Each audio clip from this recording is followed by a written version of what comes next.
I'm Kemat, Hetep Heru. Welcome back to Kemetic Tuesdays. Today, I want to talk about the Eyes of Heru. Now, the Eyes of Heru are one of those symbols in Kemetic literature or Kemetic cosmology that often is demonized. Usually, when people want to talk about the Freemasons and the Luciferians or uh, the occult or things like that, they use the Illuminati. That's a big one, right? They talk about the eye of Heru, the eye of Horus. They're like, oh, this is a symbol, all these evil people. No, let's talk about what it actually is. One, the eye of Heru is a physical organ within the inside of your head. It's connected to your pineal gland. I believe actually the pineal gland is the pupil of the eye. In fact, this is actually one of the evidences that they have of the ancient Egyptians, the ancient Kemites, having advanced technology or advanced tools for surgery, because there's actually, again, part of our brain where the pineal gland is actually in the shape of the eye of Heru. Here we go. So here we have, right? We have Heru in the middle and the Eyes of Heru. Now, there's two separate eyes here. As far as terms are concerned, you have the Eye of Ra, which is the eye of the sun, and the Eye of Heru, which eventually becomes the Eye of Tahuti, which embodies the moon. Now, in this, that's a reference to cosmic awareness and cosmic consciousness, pretty much showing the all-seeing eye of divinity, meaning that there's nothing under the sun or the moon that is not viewable to the divine. Even again, speaking to the part of the body, the part of the brain that it's giving evidence to or emphasis on, the pineal gland is often called the third eye, but was originally called the first. That's because it's the first eye that forms when we're actually being developed in the womb and becoming a person. Now, the two eyes on the outside of yourself, those are able to see within the visible light spectrum of electromagnetism.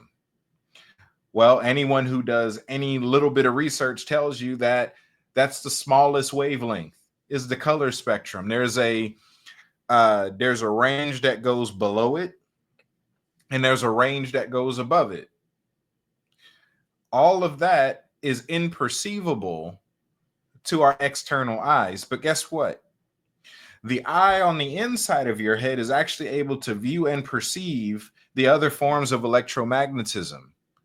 Long story short, it helps you see the unseen. So this played a huge role. I'm even going to tell you how his eye became the eye of Tahuti, right?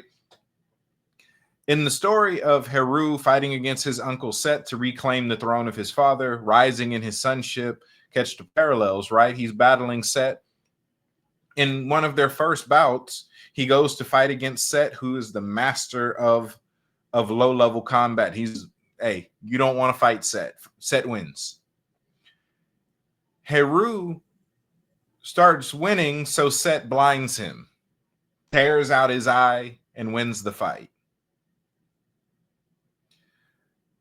In repairing him, Tahuti shows up and gives Heru another eye. Pretty much what happens is the reason that Heru ended up losing that fight is that he got in his ego, he got in his flesh. He let carnality take over, and Set beats anything carnal. The only way to overcome Set is to step above Set. Again, he serves the one who sits in heavenly places, and that's actually what Heru means. So he's combating him on his journey to become his boss. So the only way Heru eventually beats him is to stay mindful of himself. When he loses his identity, he loses the fight. Did you know that every area of your identity has a certain level of warfare built into it that you're able to overcome should you stay in your identity? That the training regiment of your destiny is already built in. And the only times you lose are the moments in which you let your identity slip from memory.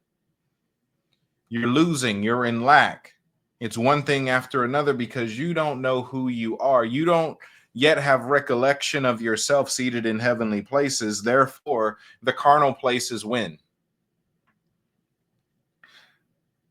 And that's really what you're getting out of the story of Heru as it pertains his eyes, right? It's being mindful of yourself, recognizing the truth about yourself, what's true about who you really are, and walking that out. And it's in that, it's in your true identity that you have the power to conquer Set in the areas that he guards in your destiny. Notice Set isn't just in alignment with just regular everyday chaos, he's specifically along the journey of your self discovery. As I've said many times before, a quote that I found years ago and has been proven to be true at every step of my journey is that you know you're on the right track when you run into within a video game. You know you're on the right track when you start to run into enemies. Enemies mark the way. So when you change your relationship with adversity, you change your relationship with success. Oftentimes the things that you're being fought on is the things that you're actually meant to grow in. It reminds me of the movie Sister Act 2 with Whoopi Goldberg, Lauryn Hill. You have Lauryn Hill's character who loves to sing and is pretending she doesn't just because it's too hard for her to go against what's become familiar to her. I don't want to spoil the movie, but there's a quote in the movie that fits this world where the nun tells her, she says, if you wake up every day of your life and the first thing that you have on your mind is singing, that means that's what you're supposed to be doing. Most people are in a state of depression and or anxiety because they know what they're made to do. They know why they were placed in the earth, and they're either unable to do it or have resigned themselves to never pursue it. When you find the thing that aligns with your destiny, you found the eye that lights the path. So, yes, speaking on a more metaphysical level about the eyes of Heru, cosmic awareness, right?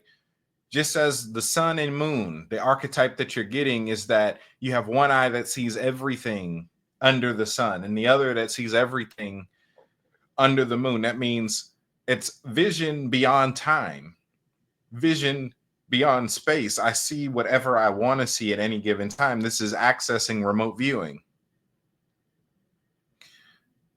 So not just everything under the sun as in on Earth, but technically all of the cosmos exists in range of the sun and the moon.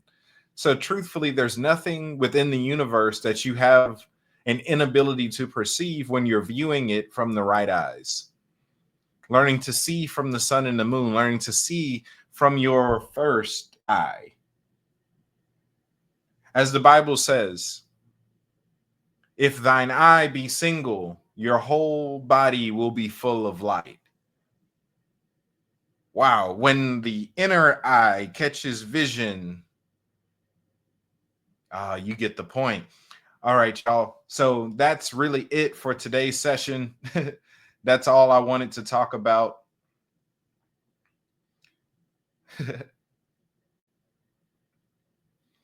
When talking about the eyes of Heru and Heru consciousness, when you are seated in heavenly places, that's the journey.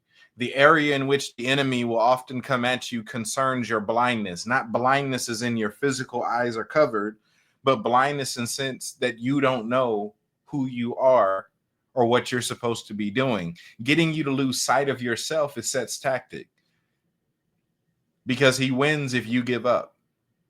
So if I were to take a message from the Pentecostals, say, give Satan a reason to be mad.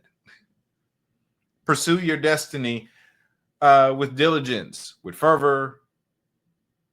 Be adamant about that. I love y'all. Until next time, Ankwaj Jed, Ankunjab Seneb.